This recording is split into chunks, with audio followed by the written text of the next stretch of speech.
Why do people still play the lottery? The odds are ridiculous against winning. Is it just that we're willing to spend $3 for a few moments of irrational hope?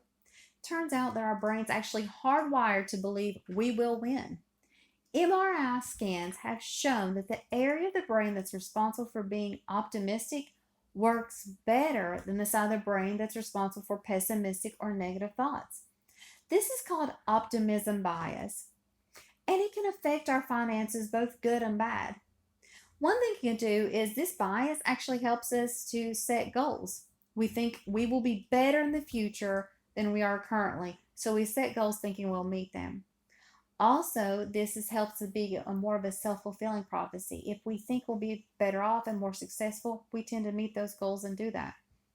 The ways it can hurt us, though, is that we tend to think that the big health scare or a major job loss won't affect us, so we may not prepare for the future as much as we should.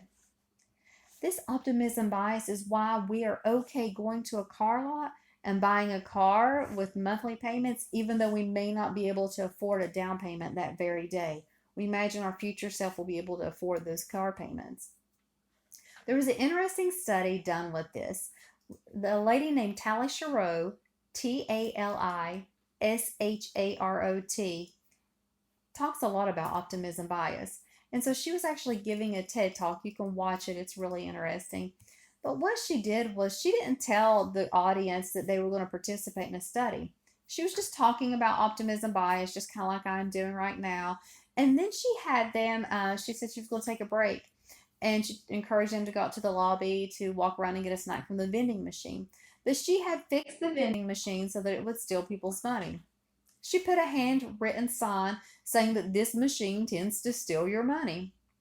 People still got in line and still used the vending machine, even after watching the person in front of them in line have their money taken by the vending machine. 80% of the audience did that. Really interesting that we're still thinking that way. So, for this week, the mental challenge is thinking about optimism bias and if it affects your finances. I know it does mine.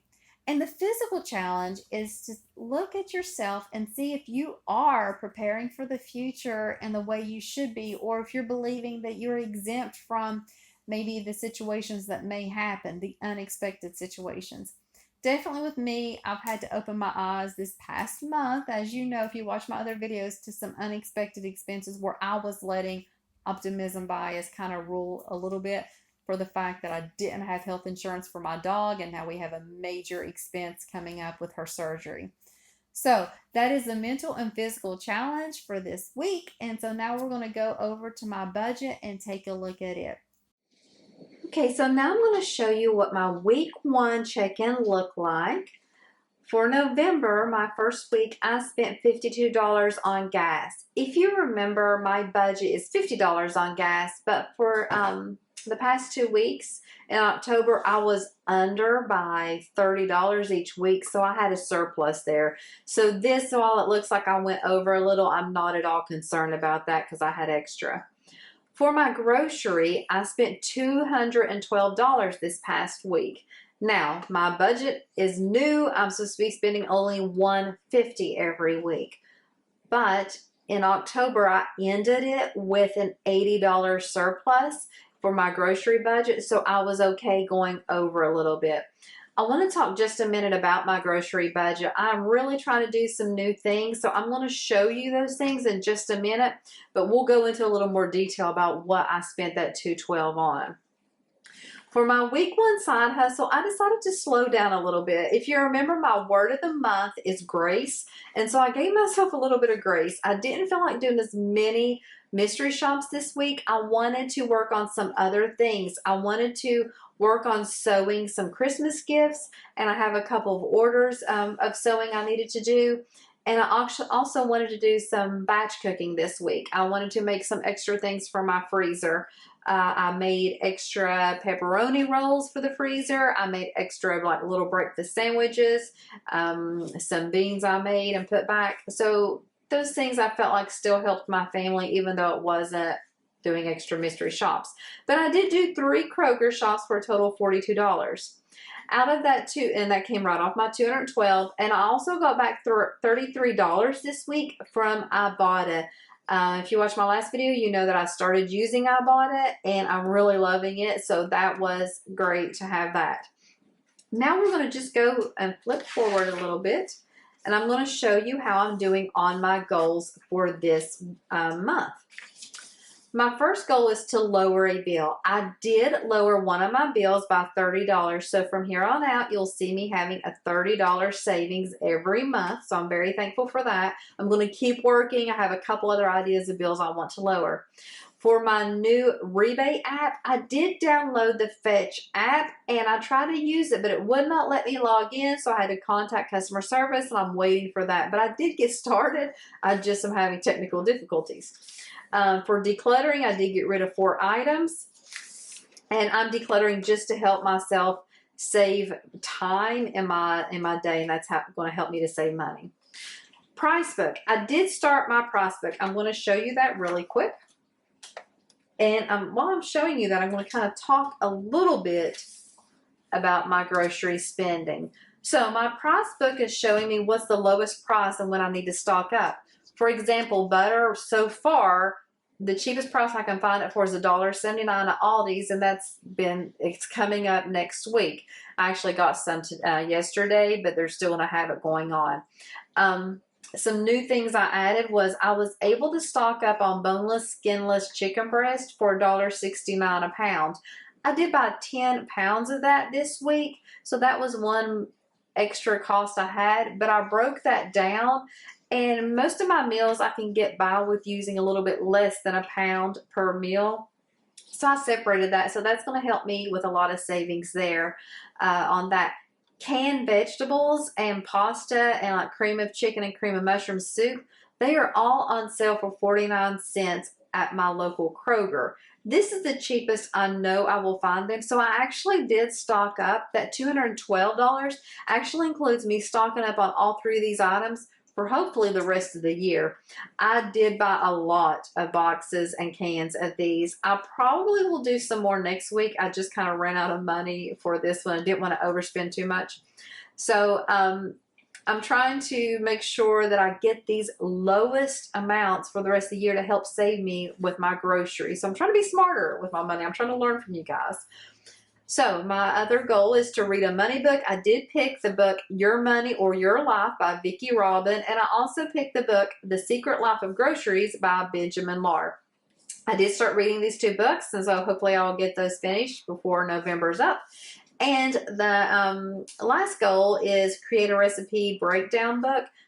You saw that in my previous ones. I'm going to show you some more of that in just a minute, but I did add more recipes into that also. So let's go on to my next week. So I'm actually filming this video on Sunday. You guys will see it on Wednesday, but that's how I do my filming. So for this coming week, I have a honey chicken, rice, and vegetables meal for Tuesday, chicken Alfredo for Wednesday, brats, we love these in the crock pot, on Thursday, a Mexican dish on Friday, barbecue fries Saturday, and potato soup and grilled cheese on Sunday. I'm going to show you some of those recipes in my book just so you can kind of get a little bit of information about them. So, my Alfredo sauce. I just buy a jar from the store. I do not make my own sauce because I put this all in the crock pot. So what I do is I dump in a jar of sauce, some sun-dried tomatoes, minced garlic, chicken broth, and then usually I do chicken. I mean, if I want to, I'll do shrimp, but it adds a little bit extra cost there. I don't add the pasta in. I've done it before, but it just makes the pasta kind of mushy. But I add this all in the crock pot, and then I just let it go, and then I cook the pasta on the side. So if I use chicken, I can make this meal for $5.50 for about 8 servings. It only takes me 5 minutes to prep this meal. This is something I do twice a month to save me some time, and it's not an expensive dish at all. My next meal I wanted to show you.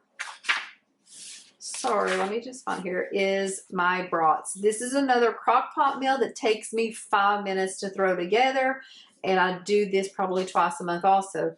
You buy the pack of brats. I'll either spend $2 or at the most $3.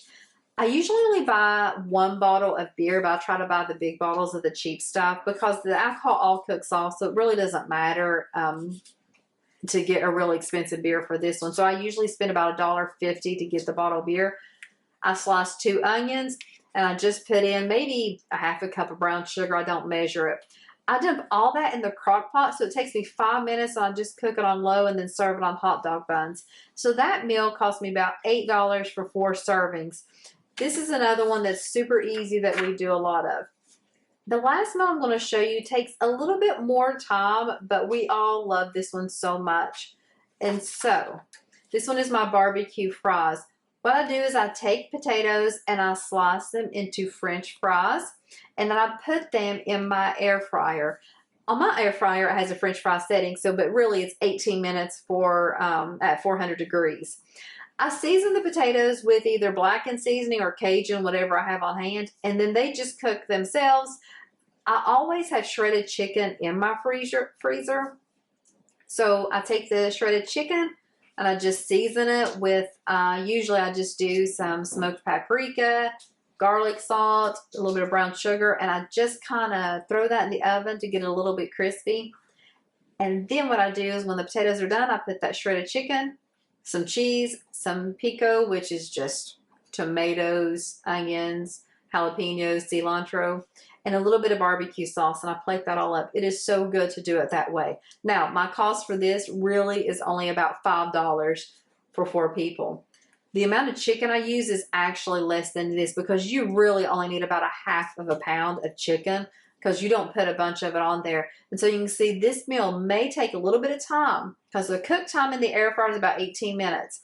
Prep time takes a while because you're slicing all those potatoes. But this meal is such a good meal, and it's so cheap to make. So if you haven't made that, I suggest, and you could always just use frozen potatoes. I just use a whole potato. So this is what my meal plan looks like for the upcoming week. Now, I know I'm not showing you much about my actual budget, but my budget's staying the same every week. Our income is the same. I did lower my bills just a little bit. I'm still going to put my $300 into sinking funds, and my variable is still going to be $200. Not much is changing there, so I don't say it much. You can see that I did have some bills come through that new account that I put my money in, so that is working so far, and I will update this as we go. But this is how my the first week 1 November budget looked, and how I'm projecting my week 2 November budget is going to be. So if you guys have any suggestions on how I'm doing things, please let me know. And I hope your guys' week 2 November budget works great. And I look forward to watching your videos and hearing about it. Thanks so much.